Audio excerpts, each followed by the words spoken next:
Join me as I create a simple yet stunning watercolor card using watercolor pencils on a stamped image. This is a fun project. I just love these Artista watercolor pencils.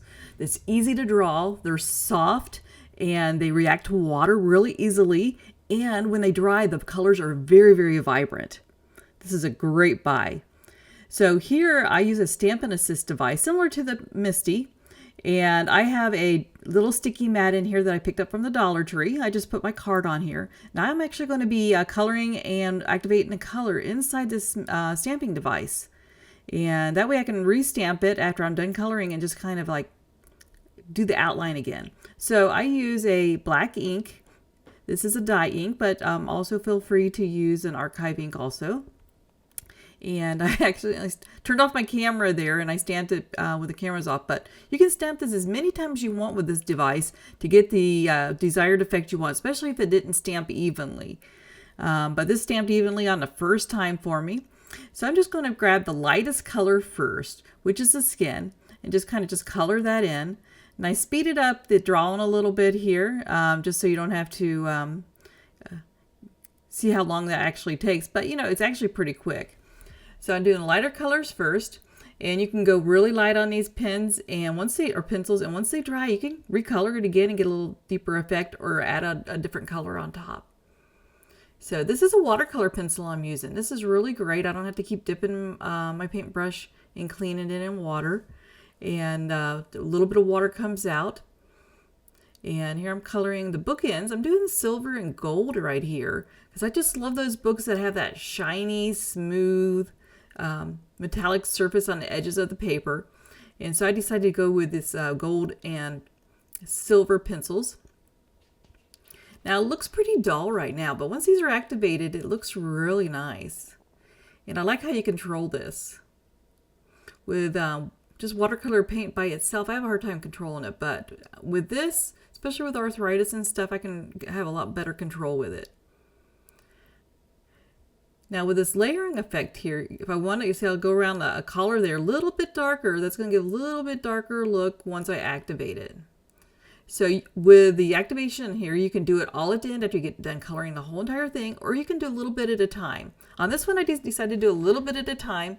That way I'll give it a chance to dry in between the coloring, so I can go back over a little bit more if I needed to. There we go, activate that silver. It doesn't look like I'm doing anything, but it does show up.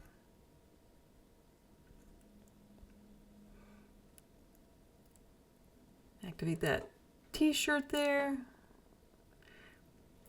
Now when you push the color around here with the pencils, the lighter areas that you want in your drawing, start first and push the color out to the edge where you want the darker shade to be.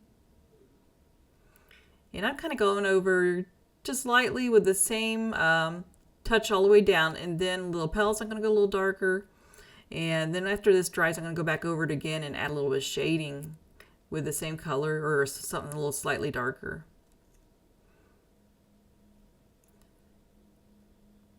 So I'm kind of starting on the outside, and I'm going to work my way into that little darker area that I want. And any paint left around the brush, it kind of ends up where I want a little bit darker to be. And after each color, I'm just wiping the brush off on a towel next to me.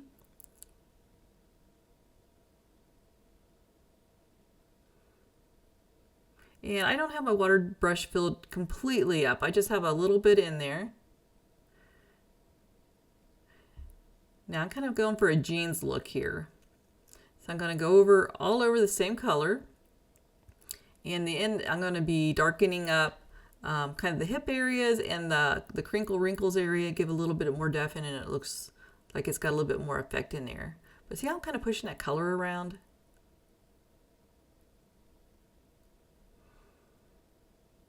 These watercolor pencils do a great job.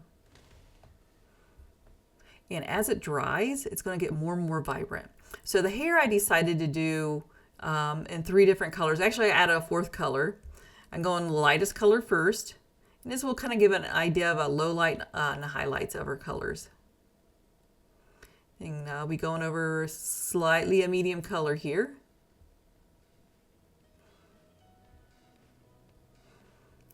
And here's a little bit darker.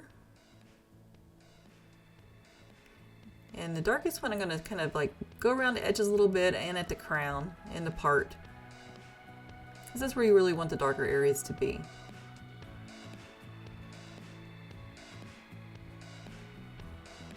Now, see how I'm painting? I'm painting from the lighter areas to the darker and kind of going up to the top and in the middle. That pushes all that color up toward the top.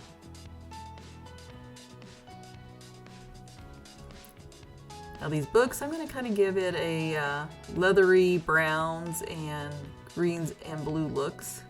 Kind of classic look on these, kind of give it a leathery look.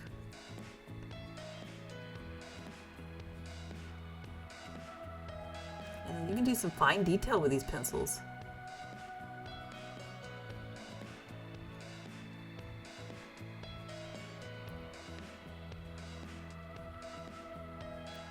And you could also get a lot more detail than I'm doing here. I'm kind of keeping this pretty simple.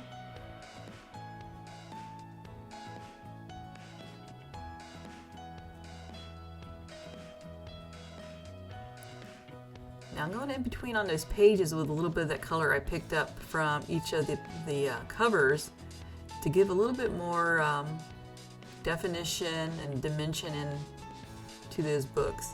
Okay, here I'm going in with a different color of kind of an orangey yellow. Give a little bit of shading here and activating that. And same with the face. I kind of go over just a little bit more over to the side and the nose to get a little bit more shading and shadowing to that side. It's very subtle. And over to the side there. Now I'm doing those creases. Those wrinkles in the jacket.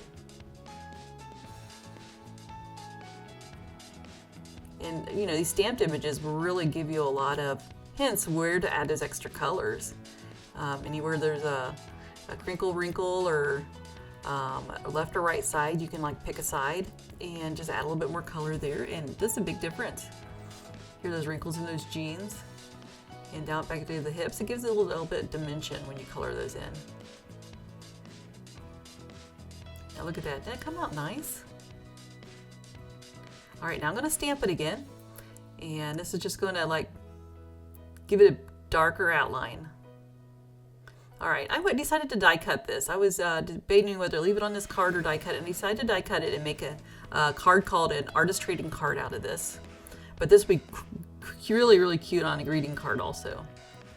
All right, so I searched for my scrap paper and found this piece of blue paper that was embossed, and I have some homemade shimmer spray that I'm just going to spray both of these. This is an alcohol-based spray with some shiny mica powder in it, and this will kind of set that watercolor in a little bit so it doesn't come off so easy, and it gives a beautiful sparkly shimmer to both of these pieces of card. So I'm going to clean up my table here, and we're going to put this together. I'm going to see if I can show you that shimmer here. It doesn't pick it up in light too much. You can see it a little bit there, but this is super, super shimmery. Same in this little piece of card here. See how vibrant this is? It's as it dries, and it's going to get more and more vibrant. All right, let's put this together. So this little card here, it's kind of flimsy, and I like my cards a little bit sturdier, so I have a piece of cardboard here with a stamped area on the back where I can put my name and the date. And this is my Barely Art Precision craft glue that I just love to use. So I'm putting this on the back of this card, and this gives it a lot more structure. Kind of lining everything up here. And I go on Facebook and I do trading groups with these cards. A lot of fun to do. It's a little sentiment here that I'm going to just glue on the back, and I mounted this on some gold poster board. And that's kind of like highlights that gold shimmer spray that's on there. And I have some gold accents we're going to add to this also. And this one here, put a lot of glue on here around the edges. And center at the bottom, keeping this pretty simple. All right, for these little gold half beads, I put little dots of glue on first. And then I have a little pickup device that picks up the beads for me, and it's easy to put them on because it's hard to grab with your finger, especially when you have arthritis. All right, look at that. It has a little wax in, and it just picks up those beads really nice and quick.